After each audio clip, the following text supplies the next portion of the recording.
Hello, everybody, and welcome to my podcast, HR Visionaries. Today, we will be talking about career, and we will find out how to play the game and win without losing ourselves from none other than Luiza Novac Nomicos.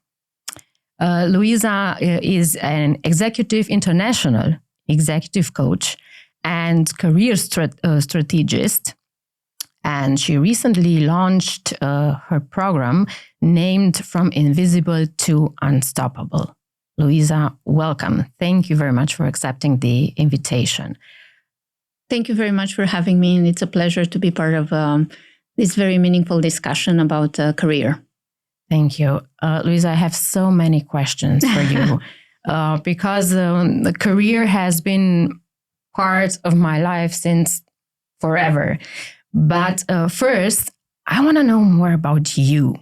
So how did you end up being an executive coach? And what was your career before becoming an executive coach? How did your career evolve throughout the years? So I've spent nearly 20 years in a corporate environment, in large companies, Fortune 500 companies. And I've built my career up to executive level, becoming a GM for 2 markets and a regional marketing lead for 11 markets. So I went through a diversity of roles, local, regional, international.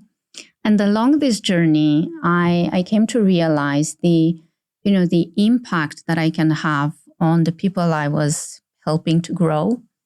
And that impact usually was happening during the one-to-one conversations. Right? So I came to realize I can have an impact and that it has to be individual. So when I stepped out of corporate, coaching came not as a leap, but like a transformation of where I put my focus. And I shifted from, delivering business results to helping others find their own potential to do extraordinary things. So that's how coaching happened for me. And I am really grateful that today I can actually work with senior people and, with other executives that, along their journey, they need a coach to be by their side. Mm-hmm. It's such a nice answer. So I help people doing extraordinary things. I think it's a very fulfilling career that you chose. So I would want to talk about, first of all, about career navigation in the corporate world. Then we will talk a little bit about career change, because there are many people that are thinking about that, especially I think in our age. And then I also want a few examples from you, so how you experienced this coaching and what results you had with your clients. Yeah. So first of all, speaking about career navigation in the corporate world, is it still worth climbing the corporate ladder? So is it still a thing, or do we have to redefine success? What's your opinion on that? That's a very important question. And I would say that it's not the ladder concept per se that we should be challenging. It's actually the blueprint of our careers that is worth relooking at. So in the past, success did mean, going up that ladder, right? Titles, income, right? Validations from others. Today, what we're seeing is that careers are no longer necessarily linear, right? And what is important, in fact, is to define what success looks for us and then plug that vision into our career journey. And it makes more sense. If the vision is to climb the ladder as long as that is still connected with your values and, your purpose and your objectives. If it isn't, just find the alternative way and define your own success. Define your own success. Yeah. That's so true. Yeah, thank you for that. But Luiza, what about the new generation? So because we know they are kind of different than we used to be at their age. So what do they want? What do they need as a new generation? Because we know they put a lot of emphasis on impact and balance. Be it what kind of balance you want to mean, but mostly it's a work-life balance. So what is your experience with a new generation? You are touching an important point there, that the younger generation that comes in the work market is bringing in a different vision. And what we see them is that they are a lot more fluid when it comes to career, blueprints, since we were touching that topic. And they also bring a more, an entrepreneurial spirit, which is a lot more visible, right? They are massively driven by the value and the impact they are delivering. So I guess what we are seeing is that there is an evolution that is happening simply because there are more, younger people coming into the market. And I think that shouldn't concern us, but rather look at what do we pick up from them, what do we adopt as a new vision for us, for our careers, learning from them. Well, of course, we do expect them also to embrace part of the discipline of potentially our generation, right? I would say the most important piece is on that connection with the impact and the value, which is an extremely healthy one, to keep throughout our journeys. Yeah, that's true. But does this actually, I think what you described is the best case scenario, right? So does this actually happen in practice? Is there communication? Is there understanding between the employers and the new generation when it comes to, let's say, climbing the career ladder, or is there still a lot of work to be done? I think it very much depends on the corporate culture of every company. So definitely there are companies which have initiated this type of intergenerational conversations, which again, I think it helps a lot to further develop the, a very healthy company culture, which truly appreciates the diversity of the teams, right? And yes, there are other companies where there is a gap in this type of conversations. But that's why, we are already starting to see programs in the market that actually talk about how do you engage with the newer generations. So it works like a translator type of program that hopefully will spark the interest of more people to look into this diversity and really look for what it brings positively for the companies, rather than, trying to impose an old way of doing things, right? And not evolving. So it is a matter of evolution. And, for sure we are going in the right direction. Right directions. Yeah. That's good to hear. I'm being positive about that, but, yeah, I just in reality, we're still struggling. So that's why I wanted to hear your opinion. But I think we'll get there. Especially since, the newer generation tends to also be more vocal. Yes. So that's something that, I've also experienced in my own career as a general manager. You have this very vocal, very entrepreneurial people. So they are fighting for, their own vision. Their own vision. Yeah. Nice. So speaking about new generations, but not only, so also our generations, what do you think, what kind of skills do you have to have or to develop in order to climb? Let's keep the term climb the absolutely. corporate ladder. Listen, when we talk about skills, there are hundreds of skills that we can make reference to, right? The higher you go, however, the higher you climb that ladder, we start talking about the executive skills. They are quite diverse as well. But if I am to just pick three, I would definitely start with a strategic self-awareness. It is extremely important to be more and more aware of your identity, so that you know how to navigate the journey you are on. So sorry for interrupting. So we're talking about soft skills. Right? Yeah, absolutely. So to start with, I think, the soft skills play a tremendous role. And then, we will make some comments about other skills that we should be developing. But the higher you go on the ladder, you have to be quite strong on some of these soft executive skills. I agree. So self-awareness is one. Definitely, I would call out executive presence as a second one. Executive presence is what we call a macro executive skill, simply because, it incorporates so many other dimensions. And nowadays, it has become a significant concept. So if I am to look at our generations, when we started in the corporate world, this concept didn't exist. It's a concept which has evolved over time, but to the point that now it represents 25% of a promotion decision for someone. So it's sizable, right? We can no longer pretend it doesn't exist, and it becomes even more important, again, on executive level. And the third skill that I would point out to is definitely resilience. I think the world is changing so fast that leaders have to, become really strong at mastering this volatility. Again, the higher you go, there are different challenges in front of you. You have to navigate the chaos while still taking care of the organization, while still taking care of the business, and understanding that your tribe of peers is shrinking.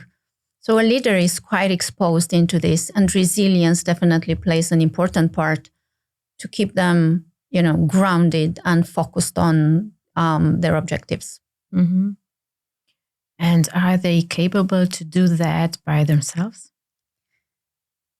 I think it very much depends. And it really depends on where a person is, on their journey.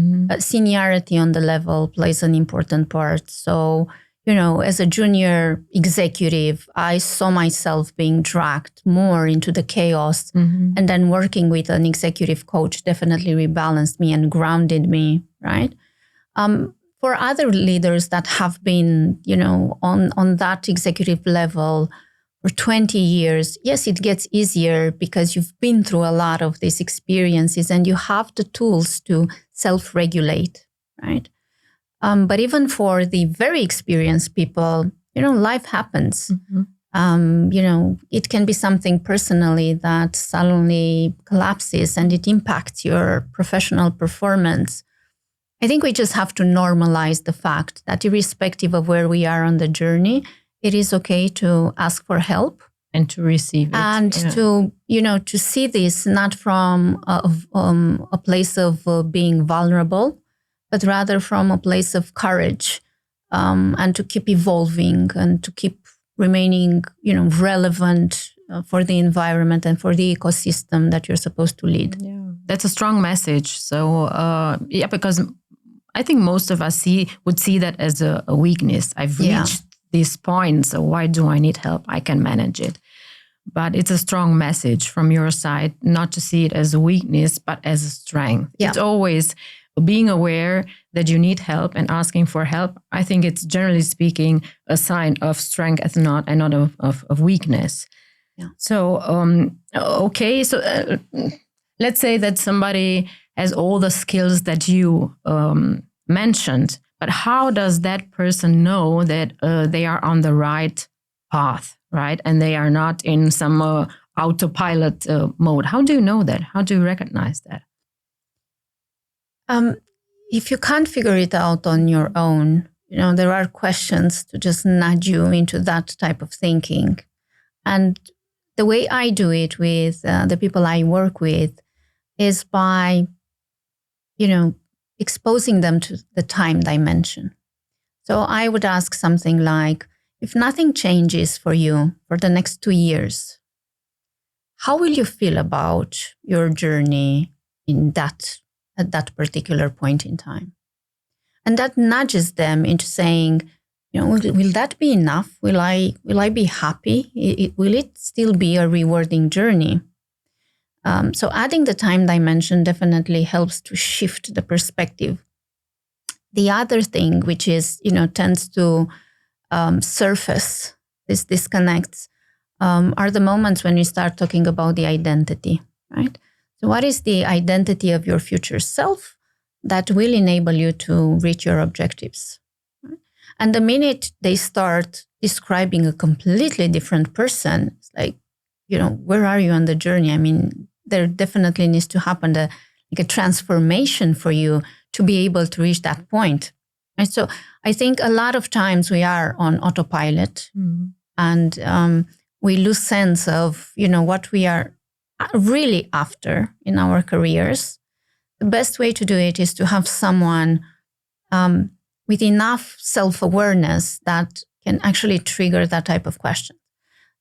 Yes, there are the coaches, executive coaches, but it also can be someone you really trust, like a mentor, that could spark this type of questions for you along your career. So I think that's more of a message to all the mentors out there, to spark this type of questions to their mentees, just to sense check if they're still calibrated with their journeys. Yeah, or even talk to somebody that has already been through this kind of transformation. That's it's an important issue. So we're talking about climbing the ladder, getting there. High achievers, ambitious people. I was there. I'm still there, actually. Although I've been an entrepreneur for so many years now, I'm still there. But how can we avoid burnout? Burnout is a hot topic nowadays, and I think it's misunderstood most of the times, but it's still a hot topic. So how would you define burnout? And what measures would you take, or you would tell your clients to take to avoid burnout? Because I think burnout is a modern life disease of high achievers, right? Where you cannot stop. I do agree with what you're saying. Definitely, we're probably using, we are using the wrong definition for burnout. And traditionally, we associate it with the very long hours that we put in the workplace. But that is not exactly as it is. Burnout actually means doing too little of what is meaningful to you. It doesn't matter how many hours you put into work. You can put 4 hours per day, or you can put, don't do that, but 20 hours per day, right? If it's deeply connected with a sense of meaningfulness and it connects back to your values and principles, that's not going to lead you into burnout. But if you do a work for which, you don't see the connection with the values and the principles you lead your life by, and you don't see it as a meaningful work, then even, 8 hours of work are likely to drag you into burnout. So burnout is, in fact, describing how connected we are with our core and the way we understand meaningfulness in our life. You were asking about how do I guide, my clients in addressing a potential burnout. And yes, I've had clients who are either in full burnout or on the way to it, like strongly on the way to it. And the best way to do it is really to look for, how does their days unfold, right? What are the activities that exist on their agendas that are meaningful to them? And can we replicate that to a more sizable percentage of the days? If those activities don't exist, then we look for what else do we bring in their lives in order to create meaningfulness. Sometimes, there are people who have, perceived very successful careers who have lost the meaningfulness on their journey. And then you see them stepping into areas like coaching, right? Mentorship, because that gives them a sense of fulfillment again, right? So the key is basically to integrate in our routines as many slots possible that are really feeding us and growing us, rather than just, trying to find a miraculous solution for that. Let me stop working. That's not a solution, right? So how do we integrate more relevant routines that also feed us and that we feel connected to? Purpose, yeah. I will take the keyword as meaningful as the keyword, right? Yeah. I think if you don't have to have it 100%. I think it's impossible. You have to do dull things throughout the day. We all have to. It's impossible to do only meaningful and joyful things generally in our lives, let alone in our work life. But I think find it that right percentage of meaningfulness that can help you, I think, tap into a source of energy. Because if you tap into that source of energy, you don't even feel that you're actually, I think we all went through that, right? You've been working for 4 hours and then just look at the time and say, when did this 4 hours pass? And I think that's one of the key moments where you tap in your source of energy. Absolutely. Yes, it's right. And I think it's talking about the autopilot. If you're an autopilot, you will not get there. I think it's important to just stop many times throughout the day, not just once a week on Sunday when you're sipping a glass of wine. Stop and ask yourself questions. Is this meaningful? What can I do to improve? What can I do to feel more joy today? What do I have to do? So just stop and tap into, as you said, the self-awareness. I think if we do that, it's not an easy exercise. But if you do that exercise, I think your life and your career would definitely improve. Mm-hmm. Yeah, I'm glad that we are on the same on the same page. On the same page. Yeah, I know. I'm also talking from experience because I've been there, but I can also confirm that it's effective. So it's not just reading books, which we all do, but also put it into practice to see if and how it works for you. Mm-hmm. Okay, so let's say that we have the skills, we worked a lot, we avoided burnout, and we are at the top. Mm. So how can we stay at the top without losing ourselves? Or how do you help clients to realize that they've outgrown, actually, that it can happen? Mm-hmm. I've outgrown this position. Yes, I'm a CEO. I've reached the top. But what next? I'm outgrown. I'm not happy. Because there are not many people that can admit to themselves that they are unhappy. Mm-hmm. And I think the reason why is the other person's opinion count, right? Because if you reach the top, everybody looks up to you and say, wow, he's a great guy. How can he or she be unhappy? That's impossible. Mm-hmm. So I think it's also this idea that people would judge. How do you help them? Or how can you, as a person, realize that you're unhappy and you need maybe a change? Mm-hmm. To start with, I would say that once you get to that type of role that you are describing, it's very important to, even admit or recognize your own authentic self.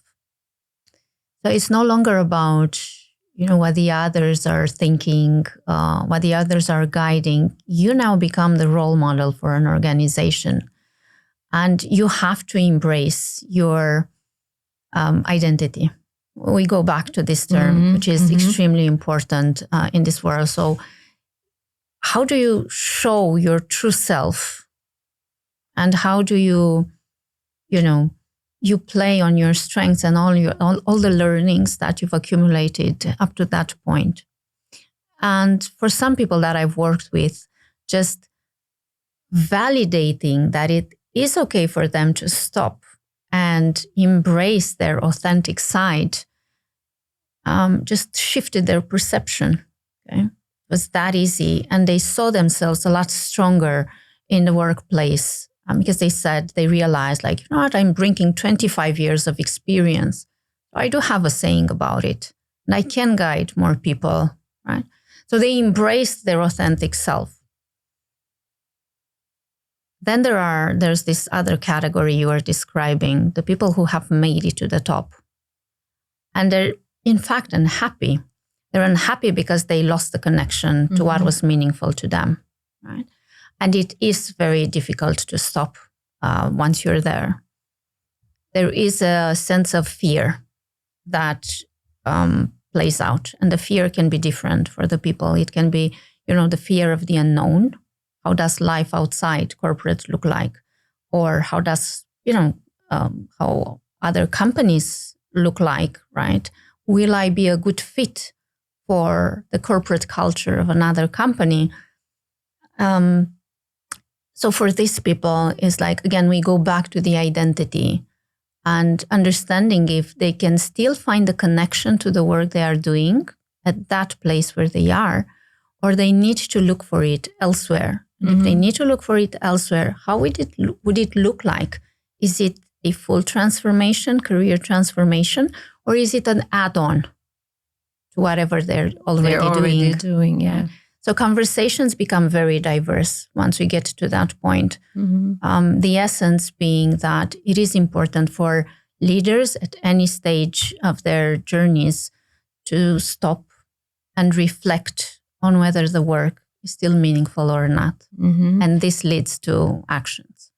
So this is, what would be, I'm just thinking about to help the listeners, what are the signs that you are actually unhappy? What would be a sign that would trigger you thinking mm-hmm. about it and going out of the autopilot? What are the usual signs? Unhappiness, you're crying, you're fatigue, I don't know. Probably this go into more extreme, more visible. Mm-hmm. But there are like very early signs, and you are actually mentioning one of them earlier in mm-hmm. our discussion. And that's, how do you feel on Sunday evening about the fact that, the next day it's Monday? It's Monday. Right? That's a good example. So because it sheds a light on mm-hmm. how do I feel about being part of the work that I'm supposed to do. Mm-hmm. Right? That's a very early indicator about how connected we feel to the work. Mm-hmm. There are other tougher to grasp symptoms that look like, for some people, they are very successful mm-hmm. in what they're doing. So they are delivering very strong results. Okay. However, that doesn't mean anything to them anymore. Okay. So they no longer see successes in the workplace as a progression for them, right? It becomes something empty. Yeah, it's just a habit. Mm-hmm. They're used to it. They're doing it, but it doesn't mean something to them anymore, right? And when you're successful and your success doesn't mean anything, that's a very important moment to stop and reflect, like, why is that, right? Mm-hmm. Because as you said, like in the eyes of everyone else, there's nothing to complain about. Yeah. You have that dream career, you have the dream results. You better stay there. You better stay there, yeah. Right? And in your opinion, from your experience, what would be the signs that people are ready to shift careers? And I'm not talking about getting out of the corporate world. It can be an option, but not necessarily. So what are the signs that people are ready? Why I ask you, it's also a personal question because I've been through that and I cannot put my finger on something.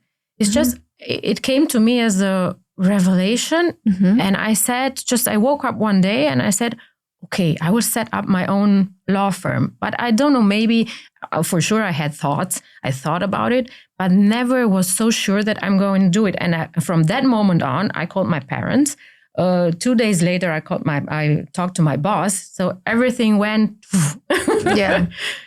So I think you are one of the few lucky people that had this massive realization, this massive self-awareness that, yes, I need to change something. For the majority of the people, it doesn't necessarily happen like that. So in signs, you're asking about the signs of being ready for career shifts. I mean, that's where the autopilot plays a significant role. And reality is we don't really stop to ask ourselves, am I ready to shift? There are people who are ready, literally ready to shift careers, but they're stuck in the autopilot mode, right? So in terms of signs, again, I go back to how do you feel about the work you are doing? How do you feel about the workplace? And does that align with, the perspective over time?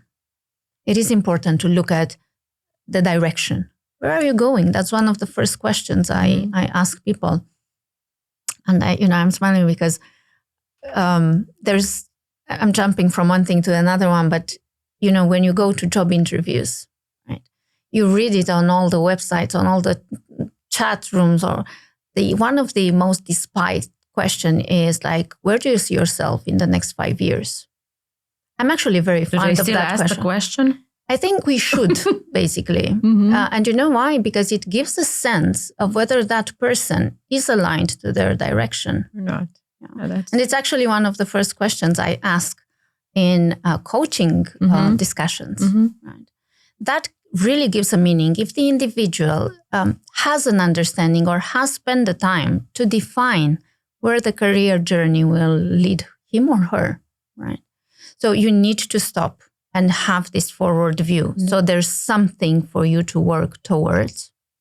And if you have that calibrated, then it's easier to spot if you are in the right place and, it's a step forward towards that objective, or if you're just lost. And then it really needs an intervention. So it's actually a process. So now I can see that not all people I do. It's clear to me now. It's usually a process. That's true. But during this process, I think one of or two of the major issues people have, especially if they are talking about changing or getting out of the corporate world, is, oh my God, I'm so linked, I'm so stuck to my role, to the company I've been working for so many years. And I think this makes it even more difficult. And then we have this security net, financial security net. If it's easier if you are single or divorced or you don't have kids, it makes it even more difficult if you have to provide. So these three key issues, how do you deal with them? Because I think these can be deal breakers. The first point you touched has to do with our identity, right? And how do we build the identity as, individuals, or do we build the identity that is completely connected to the job title? They're not one and the same. So the healthy thing to do is to be, again, we're using that self-aware. You need to be self-aware on what you stand for, who you are as a professional, but just disconnect it for a second from what it says on your business card. If that tomorrow doesn't exist, and by the way, you also have that experience, there are a lot of restructurings happening this day. So what if it happens to you, right? What if tomorrow that job title is no longer there? Who are you without a job title? It's such a good exercise. I think we all have to be. It's a very painful one. It's a very painful. Yeah. I think we all have to be aware of that because we are living these difficult times and we don't have that certainty we used to have several years ago. So I think we have to live with this thought and embrace change. And by embracing change, you also have to do this exercise. Who am I without the title, without the firm, and without having that safety net? Because it can happen. And it happened. I see it, as you said, I see it a lot as an employment lawyer. It's there. It's there, yeah. So first, it's about being really grounded in your identity. And then, the other part you were mentioning has to do with the fears we are experiencing in this type of context. And when we talk the fears part, the fear is being anchored in different areas for different people, right? For some people, it's the concern that they have to start over in a new place. Yeah. That's a real concern, especially for people who have been on long journeys with one company. Right? There's a lot of the ideas. I have to prove myself again, all over again. Yeah. Exactly, right? So that's one side. You also mentioned this financial security concern.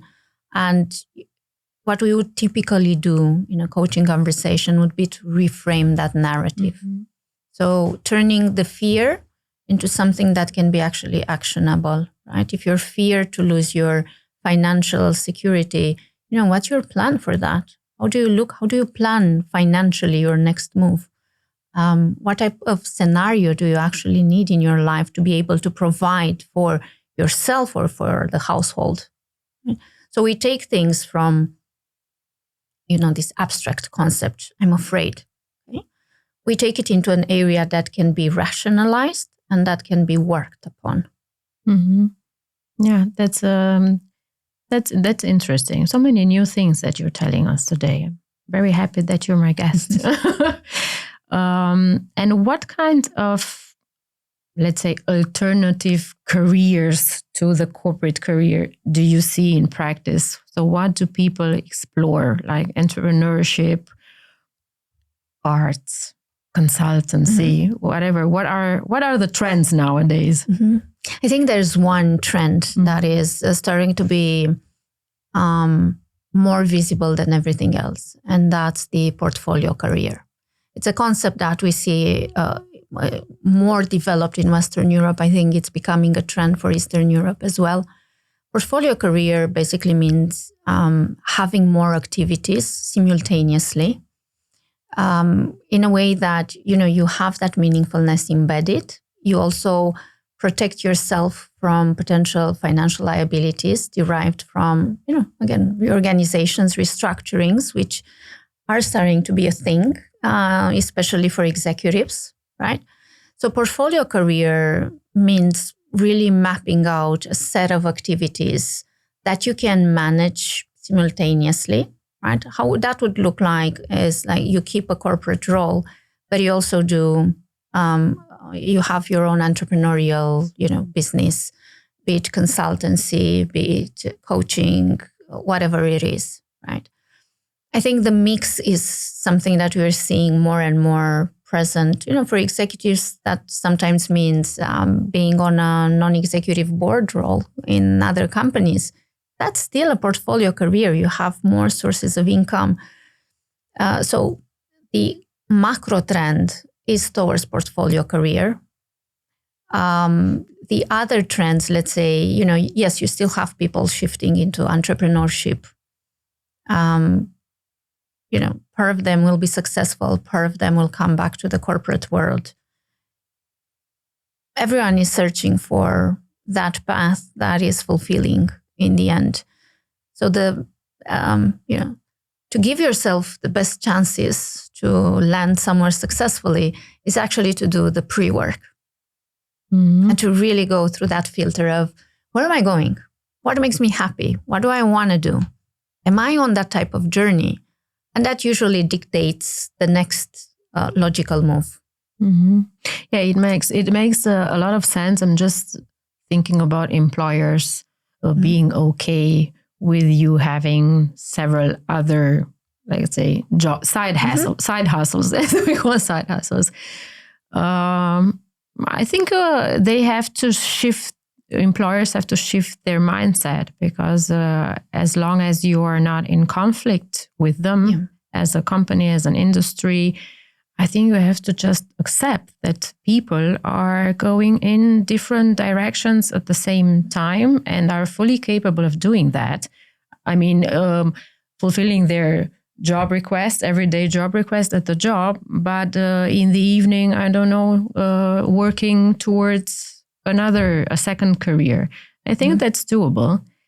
It's an interesting concept, and it is. It's not as developed as probably we would need, because we actually need that. We actually need the diversity. It fuels us and it grows us exponentially versus leading one career, right? And you are right. It gets tougher for executives who are openly talking about it. It is extremely well accepted that executives are taking on non-executive board roles in other companies. So I think that starts to be, accepted, and it's as seen as a natural evolution of a leader. But there is still a long way to go into normalizing the fact that even executives can have diverse interests, right? The more we talk about it, the more the companies will be, willing to accept this conversation we talked previously about the new generations coming in place. It is a shift that is happening, whether we like it or not. It will happen sooner or later. I have a funny story. I don't know. I think one of our clients, it was either the GM or the HR. He or she was so mad that she saw on a LinkedIn post of one of the employees saying "open to work." And she said, how can she be so open? That cannot be. So I approached her. Why do you do that? Do you want to leave? And she said, she was very calm. I said, no, I like my job. I just want to see what other opportunities there are out there. And it was a moment where you see the cultural clash. Yeah. She was very open about it. I just want to see what other alternatives, what other job, what other side hustles, other activities. But I don't want to leave my job. I like my job here. So... being very open about it versus, you have to be with one job. You have to dedicate your entire time for us. Yeah, it's interesting. It's a clash. And it's at this particular moment where the company culture is put to the test. Do you really stand by what you're saying in those statements? And most companies say they value diversity and they're very inclusive and they put people first. And it's exactly in those moments where the company culture is being tested. How do you respond to an employee, looking to diversify their activities, as long as, yes, they still deliver on the job and, they're assigned targets and whatever else. But if that is happening... The sky is the limit. Absolutely. Yeah. So, Luiza, I'm very curious about one of your success stories. Do you have a success story to share where somebody had a career change again, be it in the corporate world or outside, where you say, yes, that was my most fulfilling example? I think you have one. Can you share it with us? I have many such examples. And, I was reflecting on whether I have a breakthrough that... is bigger or, more impactful than others. And the reality is on this journey in executive coaching, I came to realize that a breakthrough is a breakthrough. And a breakthrough that I could consider as being a small thing can actually mean something sizable for the person who is in front of me, right? So breakthroughs come from being aware of the identity, which basically shifts everything in their ecosystem, to changing careers like 180 degrees shift. Did it happen? It did. Yeah, really? And they're really impactful, right? You see the people migrating through that process. But for me, it's equally meaningful to see someone in a conversation having an awareness moment, like aha moment. Those aha moments. Sparkling. Yeah. I wondered how that looks like when I started initially, and now I'm starting to see them more and more, and that's extremely fulfilling for me. People disconnect from past professional traumas in that moment in front of you. It's extremely meaningful to me, and it's sizable for them. So I wouldn't quote one breakthrough. I think each breakthrough is extremely valuable, and I'm really grateful to be, the enabler for them to go through those moments, and which are, potentially shifting and impacting their careers. So it's the meaningfulness that I get out of it that makes it important. Yeah. Thank you for that. We are heading towards the end, but I still have a lot of questions. So I will get to the next question. Now we were talking about the future of work and leadership. So what about career development changing in 5 to 10 years?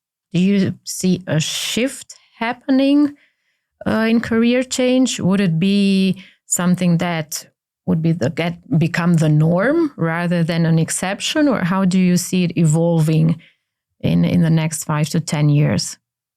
I don't think someone has a 100% accurate answer on what the future holds, because we've been wrong about it so many times. If I am to, have an opinion about it, I would definitely say that non-linear careers will be, the norm, right? So the usual blueprints that we were used to in the past will no longer be there, as we are redefining success, and individuals are redefining success for how their careers are looking like. So definitely they're not going to be linear, right? There's also a question of the new roles that will come along. I think even today we see roles that didn't exist before, right? And I'm not only referring to this AI-driven, something. Yes, this is part of it.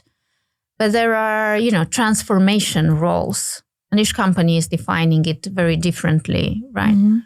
I think the key is to understand that there is a lot of, there is a certain dynamic in that direction, and careers will be evolving, roles will be evolving. The key question is, how do we stay relevant for an unknown future? Like, where do we start building ourselves? And it's worth looking at what skills do we need now and for the future. Soft skills, technical skills to keep ourselves relevant for that environment. And again, having that sense of time perspective. Whatever we are experiencing today might not be the reality tomorrow. Are we equipped for that? Mm-hmm. Are we ready, mentally, energy-wise, to face an unknown future? Yeah. Which for sure will be different. I think that's something we can all agree on. Yes. It is going to be different. How it's going to look like, we're just guessing at this point. We don't know. Yeah, especially in the AI context, we will face a change for sure. And we will be, I was talking with a group of people about what skills, what traits we need. And we always come back to the soft skills, because the technical skills we can acquire throughout our career, and especially with AI, the question that raises is, do we still need them? And many companies, even today, put emphasis on soft skills. So I need a person to be able to integrate, to be empathic, rather than be skilled in their job, because he manages this. He needs, a couple of months, and he will be can become a good performer. Yep. But soft skills are not that easy to acquire. So I think that our duty is to invest, because we have been talking about this the past 50 minutes, to invest in yourself, to develop the soft skills, because I truly believe that it will be a big part, and it will play a big role in our career in the future. Yeah, absolutely. Okay, Luiza, closing questions. 3 of them. So what's one myth about career success that you would like to bust? Oh, there are so many myths. I'm sure. Pick one. Pick one. So if there's one thing that, I'm very passionate to talk about, is the fact that we need to take charge of our careers and not wait to be seen by others. So traditionally, we would put a lot of work into our jobs, right? Hoping that someone will notice we're doing a good job and they will pick us from the crowd. That's so true. In reality, every one of us is extremely self-absorbed, okay? We tend to be extremely selfish as human beings. And once you digest that information, you understand that the others don't spend as much time thinking about you as you think. And if that is true, and it's true, by the way, then it means if we want to have something happening in our career, it's up to us to be leading that change, right? It's up to us to show ourselves ready for the next step. And it's up to us to make those decisive moves, which basically separates us from the crowd positively, right? So the myth is someone will see how well you're doing and the strong results you are delivering. It's just a myth, and it's false. So, the real story is we need to take the lead of our career journeys. Take charge of it. That's really true. And I heard many people complain about that. I'm doing so much. I work a lot. I work overtime. I'm an overachiever, but nobody seems to acknowledge my effort. And that's true. Nobody is maybe not willing or has time, even willing, because if you do acknowledge, that means that you have to promise salary raises, promotions, and maybe it's not even not always what an employer wants. To promote and raise salaries, right? And I really, really think that you have to stand up for yourself and sell yourself. Selling is not only for salespersons. It's also for everyday persons in your career. You have to sell yourself, your skills, and everything about it in order to advance. We even have a concept for that, and it's called personal branding, by the way. Yes, okay. I like that. So personal branding is the story you choose to tell about yourself. And usually it's your personal brand that takes you forward in your career, but you have to be intentional about it. So you do have to stop. You do need to clarify your identity. You do need to clarify where you're going on your journey, and you build a story, a real one, that actually fits for that path. Okay? And that's the moment when you start taking charge of your career. I think many professionals are having an aha moment now. Oh, really? I've never thought about that. But it is so true. I've been there. That's why I keep nodding and say, I confirm. I've been there as well. I've been there as well. And I think 90% of our audience has been or is there currently is there. So it's an important thing to acknowledge. And Luiza, what would be a book or a quote or experience, you name it, that influenced your career as a coach, for example? I have such a simple answer for that. I'm not going to name a book or give a famous quote. There are two sayings, let's put it like that, which help me navigate my tougher moments. And it's something I share with my coaching clients as well. So the first one is, you're not a tree, you can move. Okay? The essence of this saying is, if you're unhappy in a place, if you're no longer connected to the place, you don't have roots that go into the ground. You can actually shift that reality for you. And there are always options. So for me, this saying is just about providing the perspective that there's a lot more than where you are in a moment in time. And the other saying is that time only flows forward, never backwards. And it's connected to that, that's the story of the king that asked for an object that would bring, sadness in the joyful moments and, happiness in the sad moments. And, the entire kingdom was completely lost in this challenge. And there came a wise man, and he provided a ring. And the ring said, "This too shall pass." So when the king looked at it, when he was feeling sad, he saw the message that this too shall pass. Okay, so there's a brighter future ahead. And when he was feeling happy, it was a reminder that this too shall pass. In essence, it talks about the progression of time. That I believe it helps people, and it helps me in my, lower energy moments to understand that it's just a moment in time, and there's a next moment coming after, and I get to impact it, and I get to shape what stands in front of me. So I use very simple, sayings, but I think it's the simpler they are, it's easier for the people to remember them. It's important that they speak to you personally, and I think everyone should find what speaks to them, so that they use them as anchors, and reference points they can use in the tougher times. In happy times, we're all doing okay without the sayings, without the books. It's actually what happens when we are under pressure, and how do we navigate those waters? To stay grounded, right? Yeah. That's the final goal. And one final question is that if you were to coach your younger self, what would you tell to your younger self? What advice would you give? I would definitely go back to the career myth we just talked about. Mm-hmm. I learned late in my career that I can take charge of, the story that I'm telling and, the way I'm shaping my career. So I would start a lot earlier on my journey to embrace my authenticity and to make proactive moves that would take me towards, my own objectives.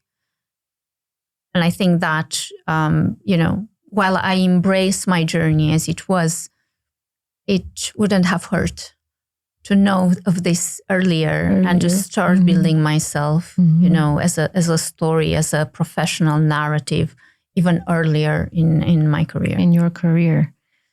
Yeah, but it's never too late. I think let's be and stay optimistic. Absolutely. It's never too late. Yeah. Luiza, thank you so much. So many useful and precious ideas that you shared. I actually can't wait to get the recording and just watch it all over again. Thank you once again. And thank you to our audience. I really, really hope this was useful for you, and see you next time.